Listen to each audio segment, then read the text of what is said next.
and everything. Yo, David Phase is on a new level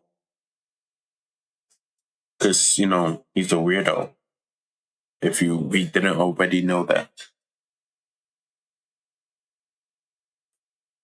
The David spelled D4vd case has moved through a lot of different stages. At first, it was intense online speculation about what really happened to 14-year-old Celeste, with constant discussion and headlines coming at us fast. Then it shifted into something more serious: suspect status, sealed records, law enforcement signaling accountability, and after that, things seemed to quiet down, at least publicly. But quiet doesn't mean nothing is happening, because there's been movement behind the scenes. A key witness connected to the investigation was taken into custody before later posting bail. A witness who also happens to be a social media influencer, frequently photographed with David. At the same time, family members are fighting court orders tied to the case. And then there's the Tesla, because something has shifted there as well. Ownership of the car has changed, and new questions are now being raised about what evidence may or may have not been preserved. But here's the part that changes everything. Newly unsealed court documents now describe David as the target in a Los Angeles County grand jury investigation tied to Celeste's death. Not a person of interest, target. The filings state he may have...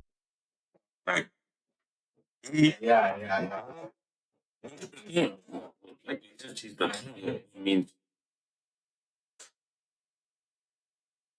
not even it kept the suspect stage. He's the one who did it. It's 100%. committed a criminal offense. I do. I'm not going here. I do.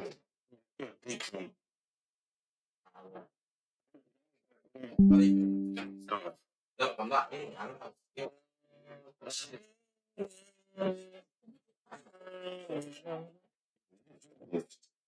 know. I know.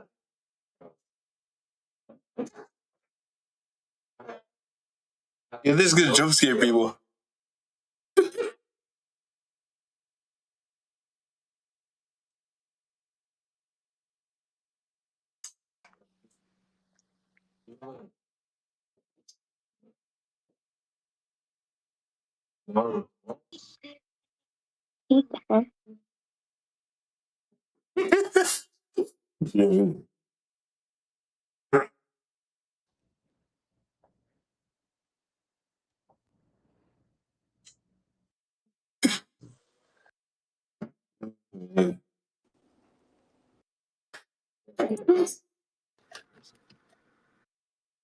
Nobody smoke 3 and no bro smoking.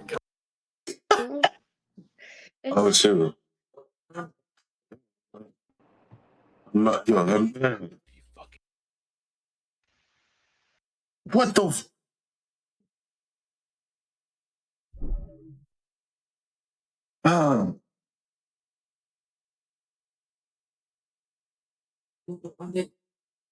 Yeah. Bro, that's so weird. Offense in California, which is of course where this heinous crime against this little girl happened. And in these filings, they specifically reference one count of murder, and this is pulled directly from the court documents for this case. David hasn't been arrested or charged in a crime yet. However, when prosecutors label someone a target inside a grand jury proceeding, that tells you where the investigation is pointing. When you take a step back and look at everything together, this no longer feels like the same chapter we were... No, bodyguard will kill for him.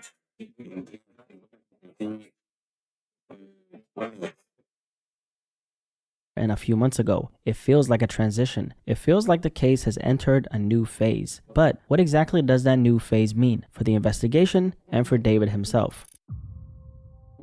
Now, it's almost been 3 months since we last talked about this story. Crazy how fast time flies. At the time, the case felt like it had reached a peak. Suspect status, autopsy records sealed, law enforcement publicly, signaling accountability. There were a lot of things we covered. But since then, even though things seemed quiet on the surface, there have been subtle shifts happening behind the scenes. Before we dive deeper into what this new phase means, let's go back.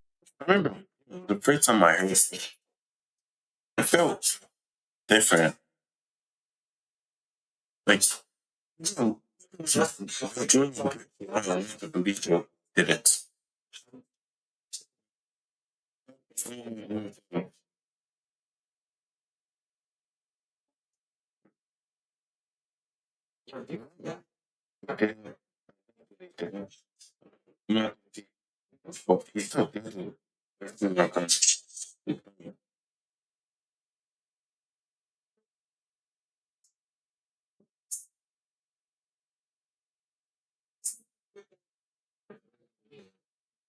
Back to where we left off, because that context, of course, matters. In the last video we made, we discussed how investigators had labeled him a suspect. That information came from a source with direct knowledge of the investigation, and from that same report, we also learned that David was not cooperating with law enforcement at that point in time.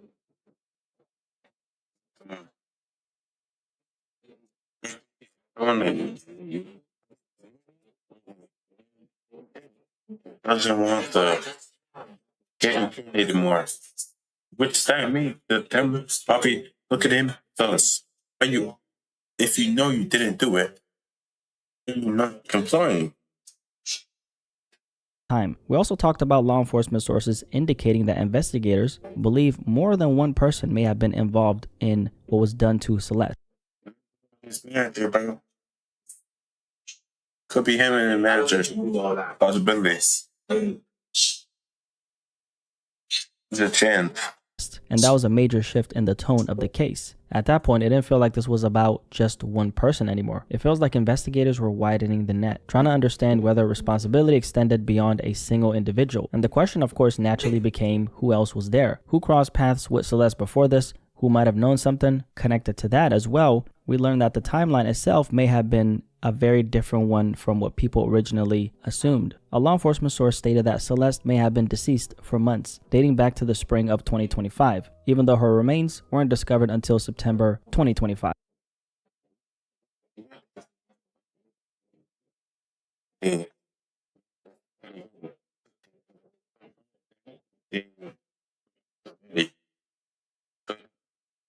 Chop the girl or something. I think that was something else. But they paid for a long period of time, like they said. Could be any of them. So that gap raised a lot of questions. Like I was so confused. Like, why? What's the motive? But the thing that got to my head was, oh, maybe she became pregnant and he wanted to kill her to hide the evidence. Because we still don't have clear answers about what happened during that period of time. And honestly, that part of the case. And look, anyone who has any guy with Hello Kitty or girl with Hello Kitty, bro, they have to be going through mental issues, bro. Other mental issues, guys, yo, you already know they're these type of guys. They are these type of guys, bro. We know them.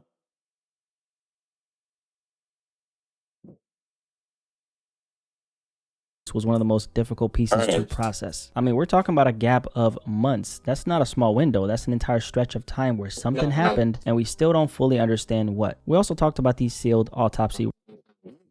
Into his thing. Made a song about it and everything. Probably like one of the obsessed ex-boyfriends or something. Records. As some of you might remember, the LAPD went to a judge and successfully obtained a court order to seal everything connected to Celeste's autopsy. That included the cause of death, the manner of death, the autopsy findings, physical evidence, essentially the entire file. Now, according to the detective behind that request, the reason was to protect the integrity of the investigation, especially given how high profile the case had become. He also stated that releasing those details could expose witnesses or informants who were cooperating with law enforcement in the case. And most importantly, investigators formally described this as a murder investigation. Now, given the circumstances, we already knew that, right? But this was the first time it was officially put on.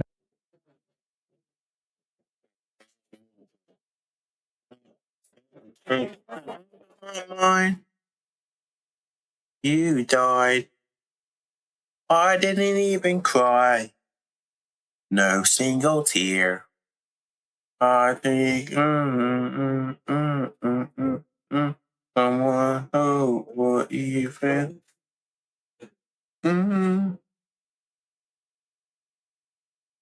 Bro,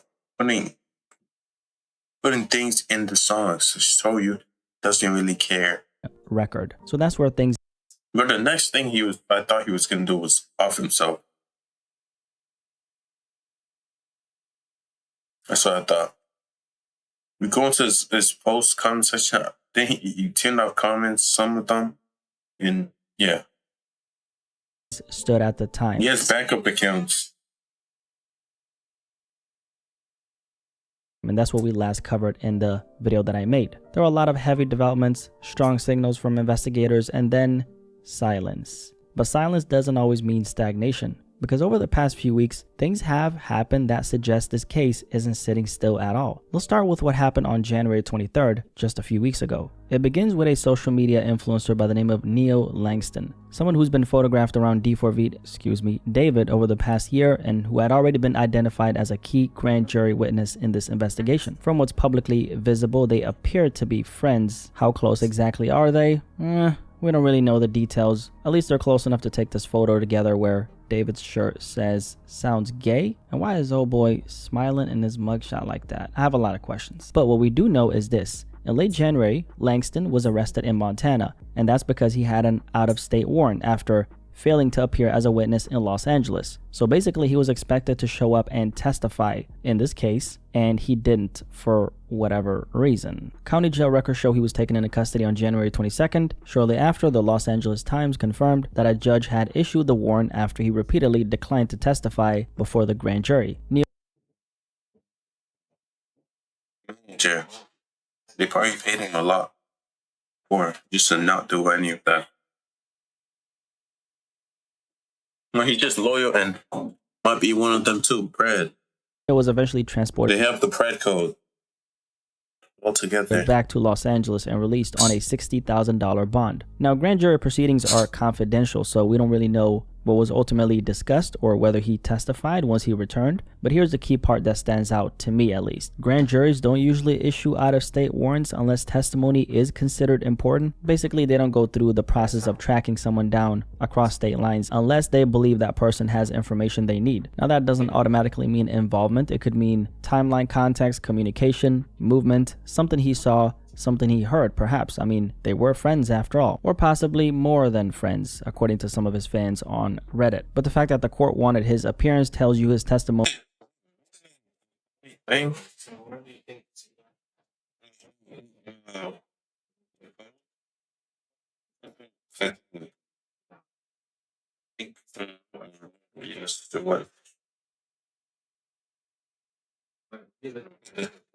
Mattered to some extent. And that's the piece I'm most curious about. Why? In early February, just a few weeks ago, TMZ published a clip showing Neil Langston walking into court in connection with the Celeste Rivas investigation. Do you think David is innocent?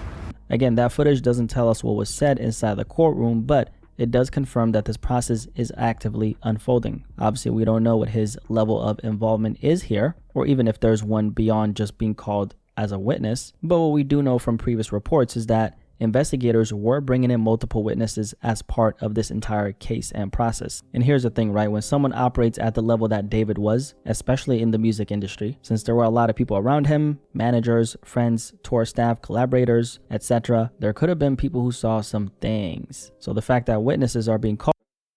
I think high chance not snitching, but yeah.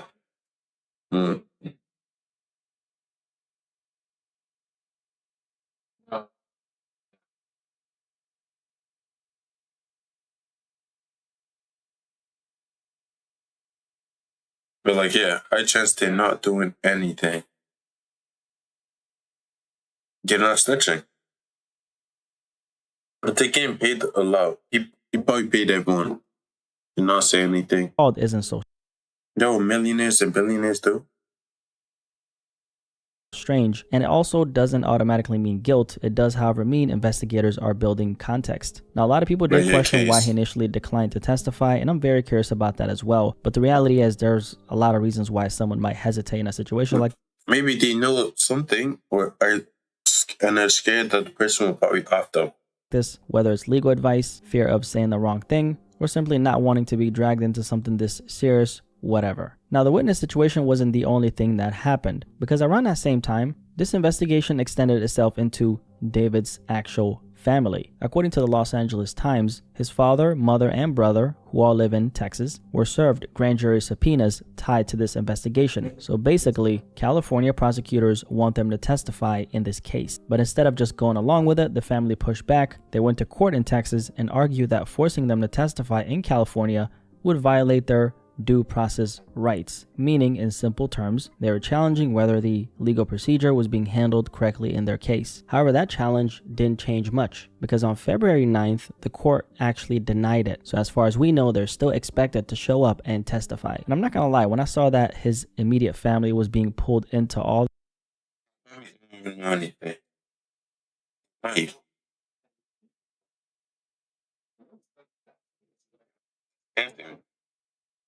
this, it made me pause for a second because you don't usually see investigators bring in parents and siblings this early in the process. Now later on during, let's say, a trial, sure, you might see family testify about someone's character, who they are, their upbringing, things like that, but this isn't that. This is still the investigative phase. And when the immediate family is being brought in at this stage, it usually means investigators believe there's something relevant here, whether that's timeline clarification, communication records, travel details, financial movement, whatever it may be. Again, that doesn't mean wrongdoing, but it does mean that they think there's information in that circle that matters to the case. And when an investigation starts expanding outward like that, from friends to family, that's usually a sign that they're trying to map the full environment around a person. Not just what happened, but who knew what and when things actually happened. And that's the part that stands out, at least to me. Through all this, by the way, it's important to remember what this case is actually about. A 14-year-old girl, not a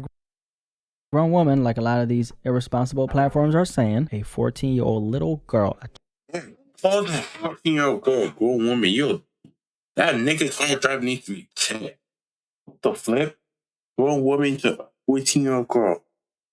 It needs to be checked on that spot, bro. Lost her life. That's the center of all this. So just keep that in mind as we go through these details. Now, outside of the official court documents and mainstream news reports, there have also been independent updates coming from a private investigator who's been digging into this case on his own. And what he uncovered has to do with the Tesla, the very car where Celeste was found. On its own, it may not seem all that significant, but when you place that next to David now being described as a target in this investigation, that information I believe deserves some attention. So let's take a closer look at what's going on with the Tesla. So the private investigator's name is Steve Fisher, and we've talked about some of his findings before. Now, in late January, he posted something that caught my attention. Now, according to Steve, who did some investigative work, the car was only held by the LAPD for about 48 hours for evidence processing. Now, he says that it was released around September 10th, just 2 days after discovery, and then sent back to the impound lot. To support that claim, he shared what he described as a release receipt, showing the vehicle was cleared and available for pickup around that exact date, which, if accurate, suggests that from that point forward, the car was no longer being held as active evidence. It was sitting in storage, and that timeline matters because if the vehicle was released on September 10th, that would mean it was no longer in police custody before Celeste had even been publicly identified. And I'm not gonna lie, that's where I kind of pause. Not as an accusation, just as a timing question. Because usually when a vehicle is directly tied to an active homicide investigation, especially one that's being presented to a grand jury, you'd expect it to remain secured for as long as investigators think they might need it. Now that doesn't automatically mean 48 hours is not enough time to process any evidence they might find, because if forensic processing was completed thoroughly, they can of course release property. But without clarity on what was collected and documented in that window, the timing naturally stands out, at least to me. Now this is of concern to me because for anyone who doesn't remember, Celeste was identified on September 16, 2025, roughly a week after her remains were discovered. So while the public was still trying to understand who she was, the vehicle connected to her death was already out of police custody, according to Steve. What? So they didn't thoroughly search for fingerprints and all this stuff? Is that what he's trying to say? They didn't much.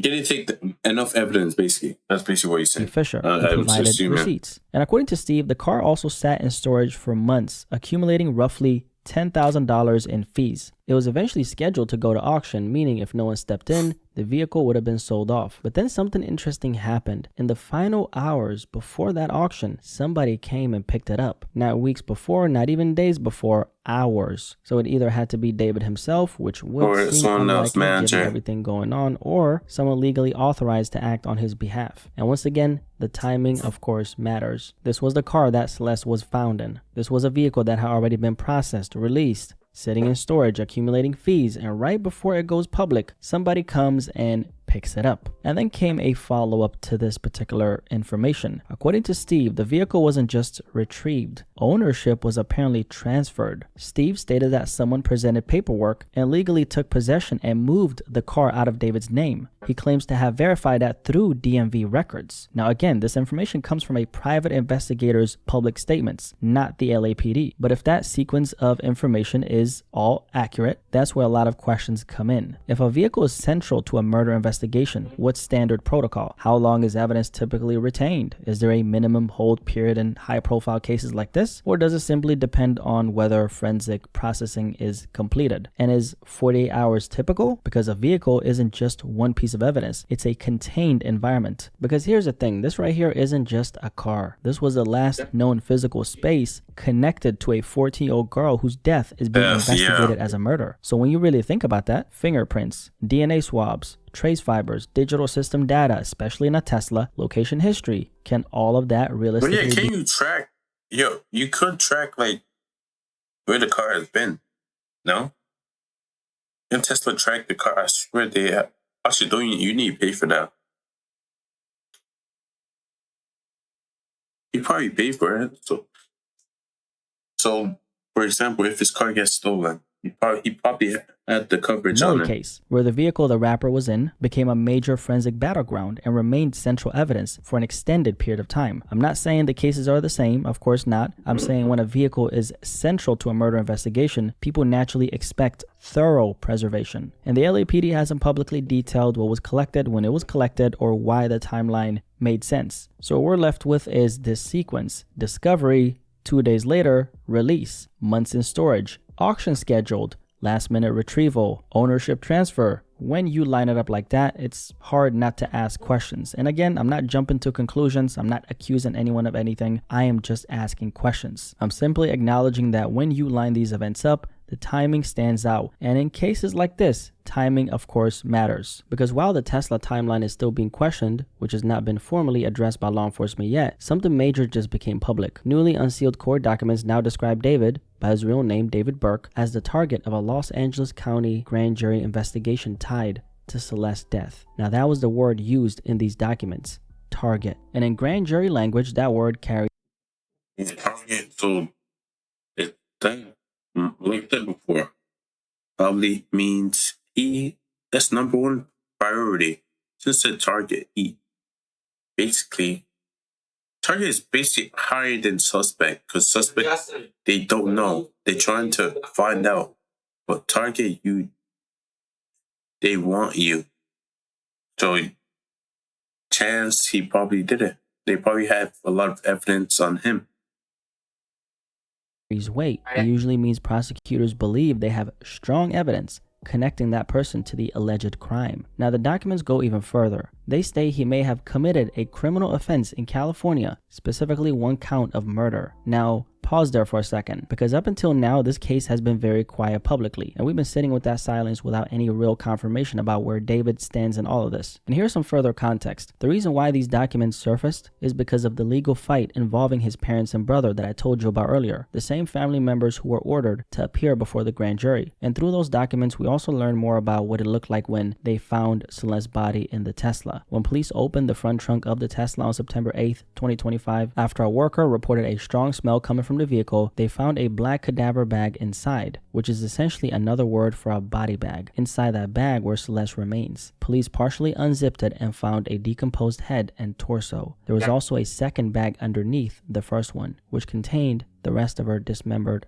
body parts. This is all in the court documents, and the details are obviously extremely grim, man. Even reading through all this is hard to process, but it's important to lay this out clearly because this isn't rumor or speculation. This is the reality of what happened to this little girl. So I guess now the question becomes, where does that leave us? Even though information has felt scarce at times, there obviously has been movement. Witnesses are being called to appear, including his friend who was taken into custody in Montana, one of his managers as well, and even his immediate family members. And now David is officially labeled as a target in this murder investigation. At the end of the day, that is progress. And whether people realize it or not, cases like this don't just freeze. They move forward. Now that could mean charges against David, or it could mean no charges. I guess we'll see, right? But one thing is clear. This case has entered a new phase. Not the speculative phase, not the social media phase, the legal phase. And I truly hope Celeste eventually gets justice because obviously no child killed her.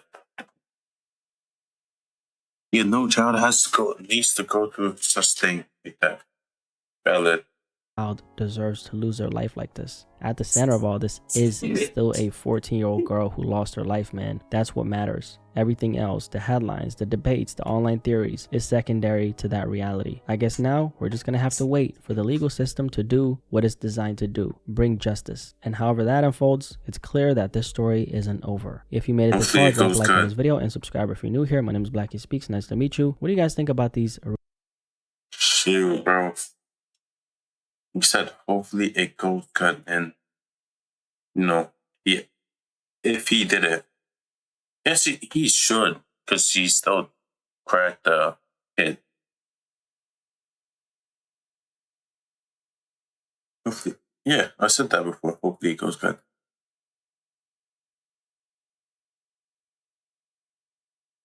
So, I'm guessing that's basically a David on some weird shit. Case, though. David's case just entered a new phase. Let's end with that. I don't know what he was thinking doing it.